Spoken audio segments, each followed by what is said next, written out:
சரி, எல்லாருமே வந்து கேட்குற கொஸ்டின் இப்போ டாக்டர் ஹெர்னியா இருக்குன்னு சொல்றீங்க. இது ஹெர்னியா வந்து மாத்திரை மருந்துல கரைக்க முடியுமா? இது ஆப்ரேஷன் தான் பண்ணணுமா? ஸோ இன் ஜென்ரலாவே இந்த ஹெர்னியாங்கிறது நம்ம உடம்புல ஒரு இடத்துல இருக்க ஒரு வீக் பாயிண்ட் வழியாக இந்த குடல் மற்றும் வயிற்றில் உள்ள பகுதிகள் வெளியே வருது. ஸோ இது வந்து நம்ம இத ட்ரீட் பண்ணணும்னா, அப்போ அந்த டிஃபெக்ட்ட நம்ம க்ளோஸ் பண்ணணும். அதாவது அந்த விரிசல் ஏற்பட்டு இருக்கிற அந்த வீக் பாயிண்ட்டை வந்து நம்ம அடைத்தால் தான் இந்த இது வராமல் இருக்கும். ஸோ அது மாத்திரை மருந்துகள்னால தானாக அது அடைபடுவதற்கு வாய்ப்புகள் மிக மிக கம்மி. அதனால பொதுவாக ஹெர்னியாவை சரி பண்ணணும்னா அதற்கு ஒரு அறுவை சிகிச்சை மேற்கொள்ள வேண்டும். அந்த அறுவை சிகிச்சைகள் பல வகைகள் இருக்கிறது. அதில் எந்த வகைகளில் வந்து சிறப்பாக அதை செய்கிறது அப்படிங்கிறத உங்கள் மருத்துவர் மூலம் நீங்கள் தெரிந்து கொள்ளலாம். இப்போ ஹெர்னியா அறுவை சிகிச்சை நுண்துளை வழியாக பண்ணலாமா, இல்லை ஓப்பன் டெக்னிக்கா, எது பெஸ்ட்டாக இருக்கும் அப்படின்னு நிறைய பேர் கேட்குறது உண்டு. ஸோ ஹெர்னியா அறுவை சிகிச்சை ட்ரெடிஷ்னலாக பார்த்தீங்கன்னா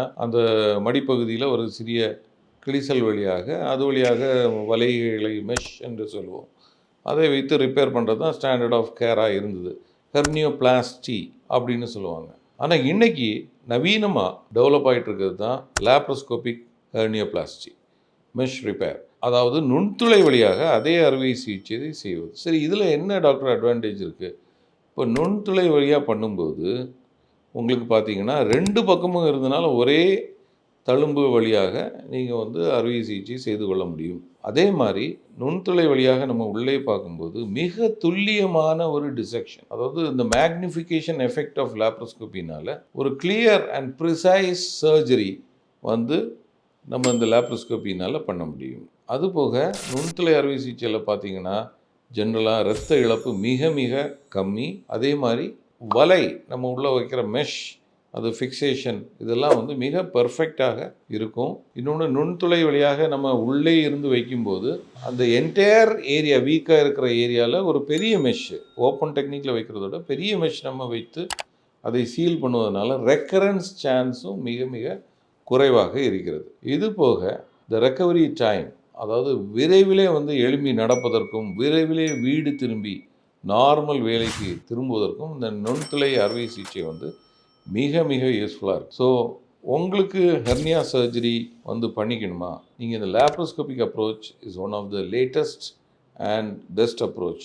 ஸோ அது எங்கே பண்ணுறாங்க, எங்கே நல்லா பண்ணுறாங்க அப்படிங்கிறத பார்த்து நீங்கள் அந்த சென்டரை நீங்கள் சூஸ் பண்ணிக்கலாம். இப்போ டாக்டர் இந்த வலை அப்படின்னு ஏதோ வைக்கிறேன்னு சொல்லுவாங்க, அப்படின்னா என்ன அப்படி? வலை என்பது ஒரு மெஷ் அப்படி சொல்லுவோம். ஸோ மெஷ்ஷுக்கு வந்து சில கேரக்டர்ஸ் இருக்குது. So it's usually a non toxic and easily adaptable and it is pliable, அதாவது நம்முடைய உடம்போடு சேர்ந்து ஒருங்கிணைந்து விடும். ஸோ அதோட ஃபங்க்ஷன் நம்ம உடம்போடு சேர்ந்து உள்ளது பண்ணும். அதே மாதிரி உடம்பு அதை ரிஜெக்ட் பண்ணாது, அதை அக்செப்ட் பண்ணிக்கும். ஆன்டிஜெனிசிட்டி என்று சொல்லுவோம், அதனால வேறு நச்சுக்கள் ஃபார்ம் பண்ணி அதை வந்து அழிக்காது. So it has got very poor antigenicity. So இந்த மாதிரி இருக்கிறது தான் இட்ஸ் அ ஸ்டாண்டர்ட் மெஷ். அந்த வலையுடைய வேலை என்ன? இந்த வலை ஏன் நம்ம வைக்கிறோம்? ஏன்னா நம்ம வயிற்றில் ஒரு பகுதி வந்து வீக் ஆகிடுது, அந்த வீக் ஆகிற இடத்த ஸ்ட்ரென்தன் பண்ணும்.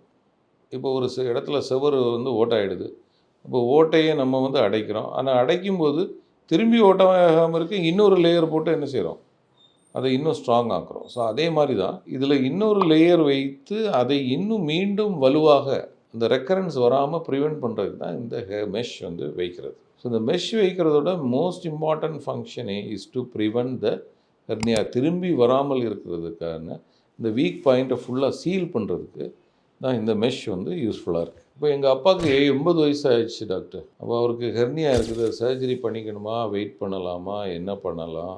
ஸோ 80 வயது இருக்கிறவங்களுக்கு ஹெர்னியா சர்ஜரி பண்ணக்கூடாது அப்படிங்கிற ஒரு க்ரைட்டீரியா கிடையாது. எந்த வயதினருக்கும் அவங்க ஃபிட்டாக இருந்தாங்கன்னா அறுவை சிகிச்சைகள் மேற்கொள்ளலாம். ஸோ அவங்க ஃபிசியாலஜிக்கல் ஃபிட்னஸ் எப்படி அப்படிங்கிறது தான் நம்ம அசஸ் பண்ணணும். அவருடைய உறுப்புகள் செயல்பாடு எப்படி இருக்குது, கார்டியாக் ஃபங்க்ஷன் எப்படி இருக்குது, அவரால் அனஸ்தீஷியா வித்ஸ்டாண்ட் மயக்கம் கொடுத்தால் அவரால் தாங்கிக்க முடியுமா? ஸோ இன் ஜென்ரலாக வந்து ஜென்ரல் அனஸ்தீஷியா அப்படிங்கிறது உடம்பை முழுவதிலே கட்டுப்பாடு கொண்டு வந்து மயக்கி அதை மெஷின் வழியாக அதை கண்ட்ரோல் பண்ணி அப்படி பண்ணுறது. ஸோ நுண்துளை பண்ணும்போது அந்த மாதிரி பொது மயக்கம், முழு மயக்கம் கொடுக்க வேண்டிய தேவைப்படும். சிலருக்கு அந்த அளவுக்கு ஃபிட்னஸ் இல்லை, கொஞ்சம் மைல்டாக தான் இருக்குது டாக்டர், கொஞ்சம் பார்டர் லைன் கார்டியாக் ஃபங்க்ஷன்லாம் இருக்குது அப்படின்னா அந்த இடத்தை மறக்க வைத்து ஓப்பன் முறையில் வந்து கூட நம்ம அறுவை சிகிச்சைகள் செய்து கொள்ளலாம். சிலருக்கு எக்ஸ்ட்ரீம்லி கிரிட்டிக்கலாக இருக்கும். அதாவது அந்த மாதிரிப்பட்டவங்களுக்கு வெயிட் அண்ட் வாட்ச் அப்ரோச் என்று ஒன்று ஃபாலோ பண்ணுவோம். அதாவது அவர்களுக்கு ஏதாவது காம்ப்ளிகேஷனோ, இல்லை அவங்களுக்கு ரொம்ப difficulty, pain, discomfort, day to day லைஃப்பை வந்து அவங்களால கொண்டு போக முடியல, அதனால் ஒரு டிஸ்கம்ஃபர்ட் இருக்குது. அந்த மாதிரி இப்போ இருக்கிற சிச்சுவேஷனில் அதை அறுவை சிகிச்சை செய்து கொள்வது நல்லது. ஆனால் இன் ஜென்ரலாக age is not a criteria to not repair hernia.